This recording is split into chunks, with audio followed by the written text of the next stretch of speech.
மூட்டு இன்றைக்கி மேட்டை எடுத்து அழகாக போத்திட்டு படுத்துட்ருக்காரு. எப்போவுமே மேட்டு மேலே படுத்துருப்பார். வெளியே நல்ல மழைன்றனால உள்ளே வந்து அந்த மேட்டையை எடுத்து போத்துட்டு படுத்துட்ருக்காரு. எங்கள் வீட்டில் இந்த வருஷம் நிறைய கொய்யாக்காய் காய்ச்சிது. அதை வந்து ஃப்ரெண்ட்ஸ்க்கும் நெய்பருக்கெல்லாம் வந்து இதை பகிர்ந்து கொடுத்துட்டு நாங்களும் சாப்பிட்டோம். என்னத்தான் நம்ம கடையில் வாங்கி சாப்பிட்ற மாதிரி வீட்டில் நிறைய காய்க்கும் போது அதை எடுத்து சாப்பிட தோணாது. அதே போல் தான் எங்கள் வீட்லேயும் எங்கள் பிள்ளைங்க இதே கொய்யாக்காய் வந்து வாங்கி தர சொல்லுவாங்க. ஆனால் வீட்டில் காய்ச்சாக்கா அதை எடுத்து ஒன்று கூட சாப்பிட மாட்டாங்க. இன்றைக்கி மார்னிங் பிரேக்ஃபாஸ்ட் வந்து இட்லி, வெங்காய சட்னி. அதன் பிறகு இன்றைக்கி சண்டே பாண்டிக்கு கிளம்பிட்டோம். இன்றைக்கி மணக்குள விநாயகர் கோவிலில் ஒரு வேண்டுதல், அதை நிறைவேற்றுறதுக்காக நானும் என் கணவரும் என்னோடய சின்ன பொண்ணும் கிளம்பினோம்.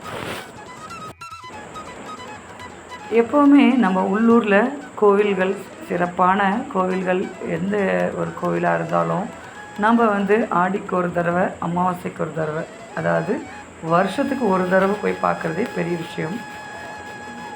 ஏன்னா இதே வந்து இந்த மணக்குள விநாயகர் கோவில் பார்த்திங்கன்னா அதர் ஸ்டேட்டில் இருந்தும் மற்ற ஊர்களில் இருந்து வந்து பார்க்குற மக்கள் அதிகம்.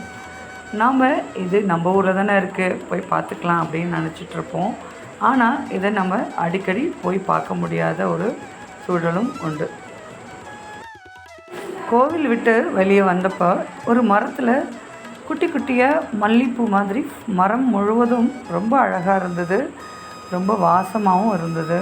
நான் போய் அதை ஒரு பூவை எடுத்து நுகர்ந்து பார்த்தப்போ அது அப்படியே மல்லிகைப்பூ வாசனை வந்தது.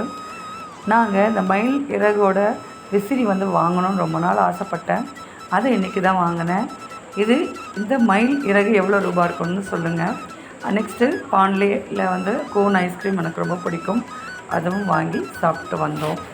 இன்றைக்கி சண்டேங்கிறதுனால மட்டன் கிரேவி, மட்டன் பிரியாணி, அதுக்கப்புறம் கத்திரிக்காய் ரைத்தா, அப்புறம் எக்கும் அதில் வேக வச்சு போட்டிருந்தேன் குழம்புல.